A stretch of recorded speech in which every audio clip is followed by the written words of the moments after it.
Good morning. January 7th, 2022. I guess it's Christmas. The last video I mistakenly said that that the 6th was Christmas, the Orthodox Christmas. And I also mentioned we have two Christmases here: the regular Christian Christmas, for Orthodox, for Catholics and for Protestants in the States and wherever, and then this is the Eastern Orthodox Christmas. So I don't know what this says here. Some sort of I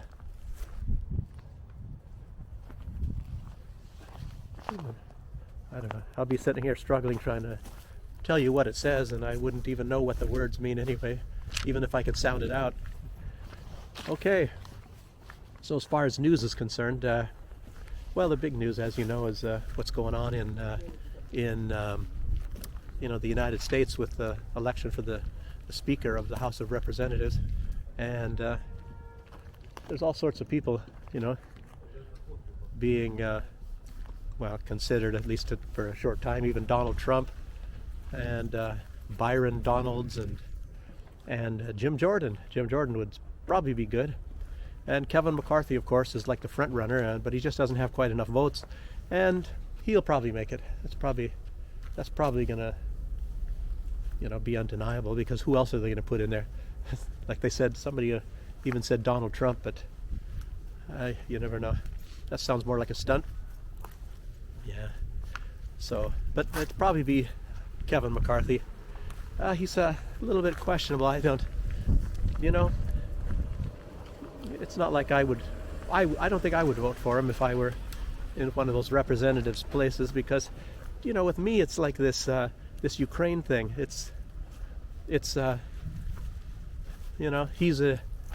He's out for giving all this money to Ukraine as well. And what does that mean? That means he's part of the war party. The war party always wins. So it doesn't matter if you're Democrat or Republican, the war party always wins. So that's what's going to happen. If you're not in favor of sending a whole bunch of taxpayers' money to Ukraine, then your chances are very low. I'll get into that a little bit more. I saw a video from Alex Christoforou, and he mentioned, very rightly, and I think a lot of us, I didn't word it as well as he did.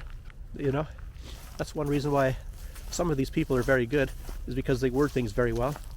But I believe in his words it was something like, well, maybe I'll embellish his words a little bit, but it's probably the biggest money laundering scheme in world history, this Ukraine thing. And I'm not sure where I heard this. Maybe it was on Email Kosman, but when they start sending this money, it goes around in a circle. It's just like this FTX scandal, that was all going through Ukraine as well. So, but this is the biggest one in history, because this time it deals with trillions of dollars, not just billions. We're talking about trillions of dollars. And I don't even know if anybody's ever going to realize how much money actually has been going through here, but don't worry, you're going to have to pay it back. That's going to come out of our pockets, even mine. I'm over here in Belarus, but guess what? Everybody's going to have to pay that back in some way or form, and sometimes twice. It's not like you're paying for it now. That comes down the road. That's one reason why we have something called inflation, is to pay for all of this stuff.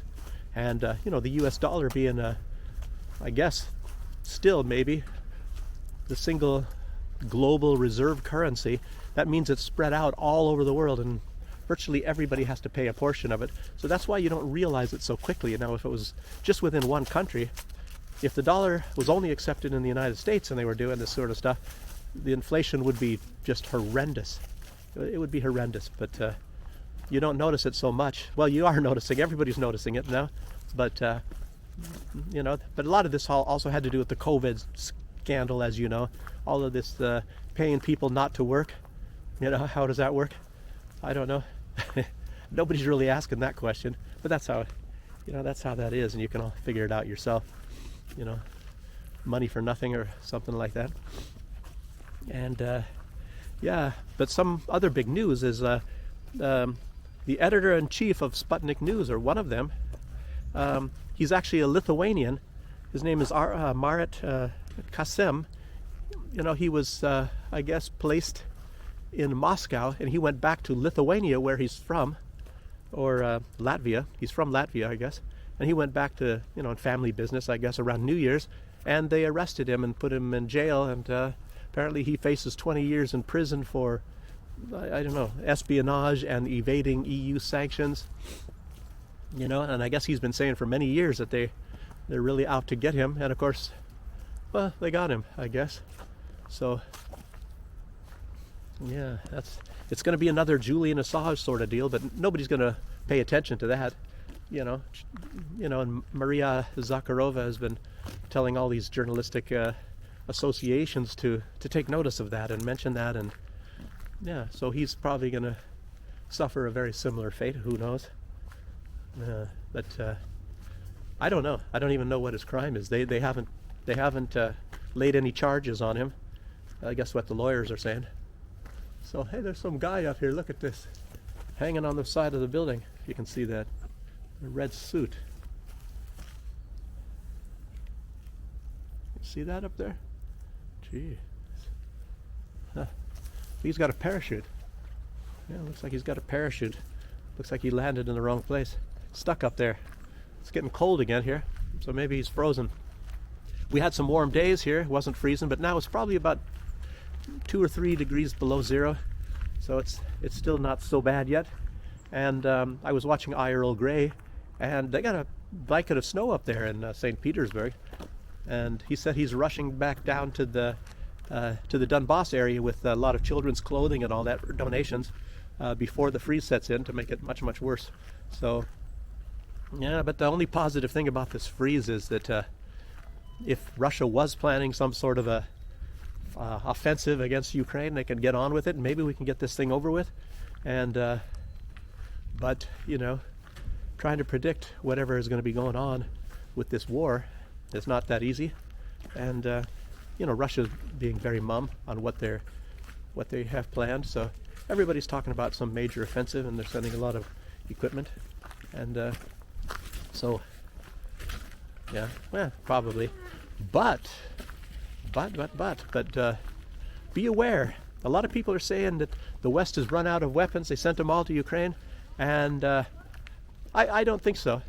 And Putin doesn't think so. Putin says they have plenty of weapons, but it's just they sent the weapons that they're going to send them. That's probably their old stockpiles of things. They sent a few of the new weapons, but they have all of their modern weapons still, and huge stockpiles of that. And they have a lot of the old weapons, but they're keeping, of course, a lot of those. And yeah, so don't be fooled by that. Don't say, oh, they're out of weapons. They don't have any more. They're in a bad state. If Russia wants to invade, they should invade now. That's BS. That's BS. There's no way that they'd be that stupid. You see a lot of these stupid things they're doing, but they're not that stupid, really. Especially if they're scared of Russia. They're not going to send all their weapons to Ukraine just to watch them all get destroyed. And all this stuff about Bakhmut as well. I remember back, I think it was in the summer, and they said Bakhmut is about ready to fall. And I think that was like August. And you've been hearing ever since, oh, Bakhmut's just about ready to fall. Oh, in another week. Oh, this, oh, no, that. But Bakhmut still hasn't fallen. So, and there might be a lot of reasons for that. But there's one reason that a lot of people aren't really talking about. But I think it is the main reason. I think it is the true reason. It is because Russia doesn't want it to fall. I think Russia could take over Bakhmut, right away. Obviously, they could. Depends on what kind of price they want to pay, and it doesn't have to be in Russian lives. It has to maybe be with some civilian lives or the lives of the Ukrainians and destruction of property. But I cannot believe for 1 second. Look at what the Allies did to Dresden, which was, of course, a bunch of civilians, and I think Emil Kosman was talking about that. They just blew it to smithereens, and it was firestorms and everything, just killing people with firestorms, It took on a life of its own. I remember hearing about that when I was even in grade school, about the bombing of Dresden. And of course, Churchill was, of course, ecstatic. He was so happy to see so many civilian Germans dying, because he had this tremendous hatred of Germans. Even Eisenhower did. A lot of people don't talk about that because we're the good guys, but they had a big hatred of Germans. They had a hatred of Japanese, and yeah, I guess the propaganda doesn't just work on us. Maybe it works on them too, you know. So they develop a total and utter hatred, and look at the hatred now of Russians, and everybody is supposed to hate Russians, you know, hate. What is this in 1984? You know, you have, what is it, 8 minutes of hate? Yeah, so you know, I guess that's what that's all about. And I wrote some things down here, and yeah, this stuff what's going on, like locking up the journalists and all that, and avoiding freedom of speech and who knows what all. I was just talking about a revolution on the last video, and that's what it is. This is the revolution. It's actually a change. You know, I mean a revolution as far as a turning over and how things have changed. What we used to think of as coming out of the Soviet countries and the East is now what the West is doing, and now they're accusing Russia of doing that.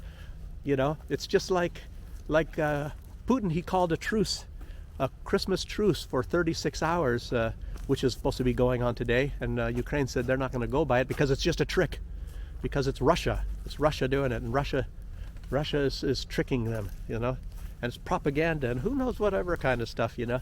And Biden said the same thing. So, you know, they're not going to observe it because Russia's always bad. But it's, as you know, that's sort of it works like projection. But I don't know that it is really an attempt at projection. I think what that is, it goes along with that expression: a liar doesn't believe in anybody else, and I guess maybe a trickster doesn't trust anybody either. So it's the things the West always does. You know, they'll accuse their designated enemy of the week of doing those things because that's what they would do. So you know how the U.S. doesn't obey any agreements, and now of course Germany's the same way. Germany used to have a lot more integrity, but they don't have it anymore. Neither do the French, as you saw what Hollande and Merkel did, and they admitted that they tricked Russia. They had no intention of obeying any peace. You know, they were just playing Russia along until they could build up a military to attack Russia. You know, but they're the good guys. You know, and Russia attacked unprovoked. You know, they weren't bombing those people. What is it? I think it was 14,000. I hear the figure all the time. At least up until the beginning of the military operation, Ukraine had killed 14,000 people in the Donbass area. Not a word was mentioned. Not a word is mentioned in the West. You know, that's all taboo. You know, and Putin is right. He should have intervened a lot earlier than that. You know, so that's what that's all about. But yeah, these are all a bunch of good guys. And there's more about like what's going on in just Latvia and Estonia, the Chihuahua states, as Mike Jones from I. Earl Grey calls them, the Chihuahua state, like these little dogs. Germans call them the Taschenwolf. A Taschenwolf states, probably. I think they would call it, you know, your pocket wolf. Taschenwolf is a pocket wolf, you know, little dogs that, you know, sometimes you don't even know, but they're biting on your leg. Oh, what's that? Oh, you know, the pocket wolves. They're talking how bad the Russians are, but yet most of this all started because of what the Ukrainians were doing. You know, how many people did they burn alive in Odessa in that one building? Terrible. You know, they locked them in a building, shut them in, and they burned them all alive. You know, these Nazis. Jeez, really nice guys, I guess. Yeah. But the only good thing about like Estonia, I think the president is saying that they don't need to ban Russian language and culture, and he was mentioning how difficult the Russian language is, and you have to start learning it at a very young age because it is very difficult. And I guess I can agree with him there. I'm finding it quite difficult. It's going to take a lot longer for me to actually run around and start conversing. And then I picked up some sort of, you know, what is it, a university type of brochure or something. And I tell you what, I don't think I recognize not one word in the entire thing. So that just lets you know I have a long way to go, you know. But I don't know. I don't know what that. But it's just a lot of time is the way the endings are when it's an adjective, and the end of the word changes when it's in a certain case and a certain gender, and who knows what, the past tense, you know, present tense, future tense. You know how that is.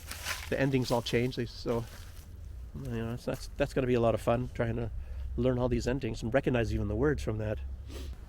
Oh, but yeah, that's another thing. Talking about banning the language and all that, they're trying to do that in the United States too. Candace Owens, she made a little video talking about the U.S. wants to ban Tchaikovsky's The Nutcracker Suite or whatever. Anything that's Russian is to be banned. You know, ban all the sports. You know, make sure that none of anybody that has Russian blood cannot compete in global sports. Russia cannot compete in Eurovision song contest. And it's all a scam anyway, as I said in Eurovision. Everybody that has any sense knows that. I think Italy had backed out for many, many, many years. I don't know if they're back in or not, but they were cheated. And, you know, everybody's noticing that they cheat, you know. It's the best song is not the one that wins. It's all based on politics, you know. You know, if you're in the top 10, you know, you might be, but there's some songs you hear that are very good and they're down by 17. I think it was Switzerland had a fabulous song about 5 years ago, and I think it was number 17. So that's why I know that. It was a rock song, you know, sung in English. Most of them are sung in English, probably unless you're Ukrainian. I guess you can probably sing in Ukrainian because everybody has to love Ukraine. You know, if you don't love Ukraine, you're not a human or something like that, I would guess. Oh, maybe about that Orthodox Church. Yeah, very strange that, like, Zelensky is saying that, you know, what they did is they split off the Orthodox Church, and Ukraine established their own Russian, well, not even Russian, the Ukrainian Orthodox Church, and they pledged allegiance, of course, to Ukraine, and all that sort of stuff. But Zelensky's even gone after them. So there's no ceasefire for them, and I think he's thrown a lot of them in jail, just like all the opposition parties. You know, everybody, I guess, is your enemy. But I should also mention something about the weaponry and the buildup. Well, the West is now beginning to send even more weapons. The U.S. is supposed to, you know, everybody knows about this Patriot 1 battery, which, of course, very obviously is not going to do anything at all. And then they're sending the Bradley fighting vehicles. And I remember those in my unit. I was in 8th Infantry Division in Military Intelligence, and we had those in our unit.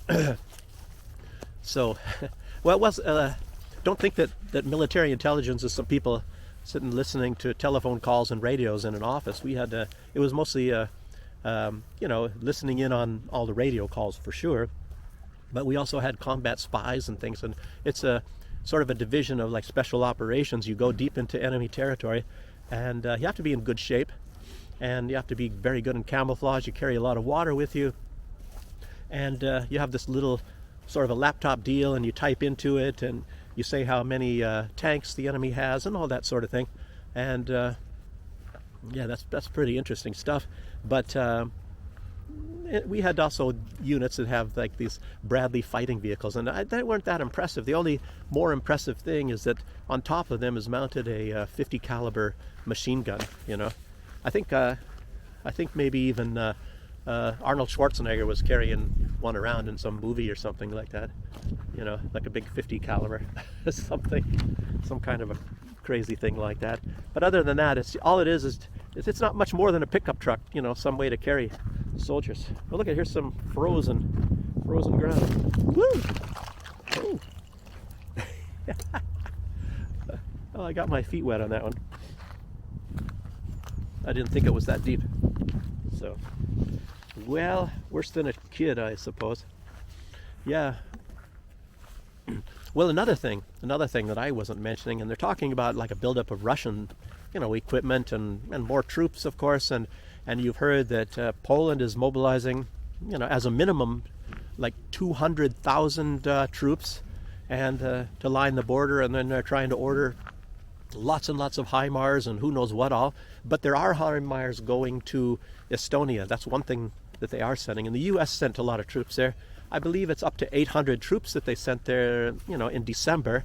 But slowly the United States has been building up forces, and you know, there are other forces from other countries also being sent to not just the Chihuahua states, but of course also to Poland. Everybody knows that the U.S. has a lot of presence in Poland, and then they have in Moldova as well. What is it, the 101st Airborne? So the U.S. is sending a lot of troops as well, and there of course are troops in Ukraine. Everybody knows that. So I don't know how many troops, maybe 2,000 at least. I would say at least 1,000 in the U.S. You know, who knows? Maybe it's up to 5,000. But like the Polish soldiers, they put on Ukrainian uniforms, and I think Scott Ritter was mentioning that some of the people he's talked to, that when they're listening in on the transmissions of the Ukrainians, they don't hear Ukrainian. They hear Polish and English, you know, and different languages, but they're not hearing Ukrainian.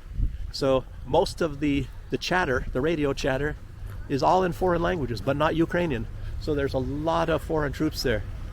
And I think in Lugansk Republic, the leaders of the Lugansk Republic have been mentioning constantly that they're just running into mostly Polish, you know, soldiers. So Poland has got already a very, very heavy presence in Ukraine.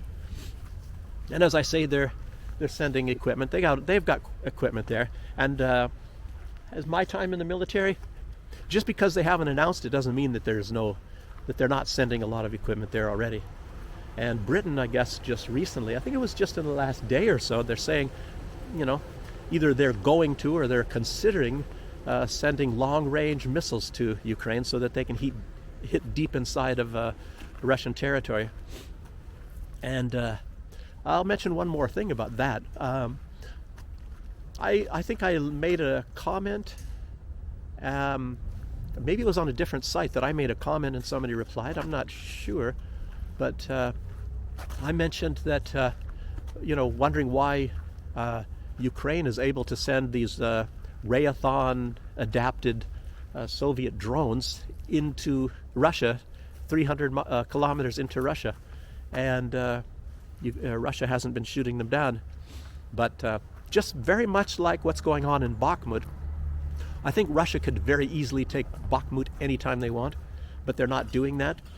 And you'll see why, probably. Right when the big offensive is going to start, right before that, I think Russia is just going to overwhelm Bakhmut, and then they're going to start pushing in deeper. That's just an opinion of mine. You know, they want to act like they're less capable than they are. I'm, you know, like I said, that's just a suspicion of mine. Because there's also been reports of Russians saying that they're just about to, you know, they could overwhelm Ukraine, and they're called back in the last minute. They're always been called back in different places. So I think Russia is doing this on purpose. So we'll see what happens. But what the other point I was going to make is the reason why these drones can get so deep. It's not because Russia is not able to bring them down, but when Russia shoots them down, then the positions where they shot them down from are exposed to the Ukrainians and the Americans. And, you know, the U.S. can see that via satellite very easily. So they'll know where their air defenses are located, and then they can destroy them. So that, for that reason, Russia is not shooting those missiles down until they get right near these air bases, because you can tell where they're going based on the trajectory. And Scott Ritter would talk about that, of course. But I'm hoping he sees this and he can weigh in on what I just said, because I was never in artillery, but he can weigh in, you know, on what I just said. And it's, you know, he might have even said the same thing. I don't have the time to be going and listen to everybody's videos, but if anybody else knows that, you know, let me know. And you know, subscribe. I should say that. I notice most people, when they make these videos, they say subscribe somewhere towards the beginning. And I was also watching something from Tucker Carlson, and he was talking to the CEO of Rumble, and they're talking about, you know, something like in my position, or in my case, that certain people, as soon as they joined Rumble, even when it was just beginning and hardly anybody was watching, you know, they get like 50 times more views. It's because you're getting suppressed. If YouTube doesn't like what content you're putting out, they're going to suppress you. And of course they do that to me. I think the only ones that get my videos are probably the people that have already subscribed. So hey, if you can send it to somebody, you know, please do so. But anyway, after subscribing, no. But I'm planning on possibly going to a discount supermarket today, so I might be putting out another video. I don't know, you know, it gets kind of crowded. It's going to be a little bit uncomfortable, but the prices are much lower than the last supermarket that I went into, if you're interested in that sort of thing. And I don't know if I'll be talking about any politics or nothing, but you know, this side of the world is very similar to. Woo, this is really icy. It's like an ice skating ring here. Wow, I gotta be careful. So, after talking on this, somebody comes by. I can't even speak in Russian because I'm thinking in German because every time when I think of a foreign language, it's going to be German because I know German. So you'll know about that. But anyway, that's all I have for right now. And you know, you can check out that video if I do indeed make one from the little supermarket. You know, at the discount prices. Yeah, very shockingly cheap prices. You won't even believe it. So yeah, watch that. So I'll catch you on the next one, probably on Friday next week. Bye bye.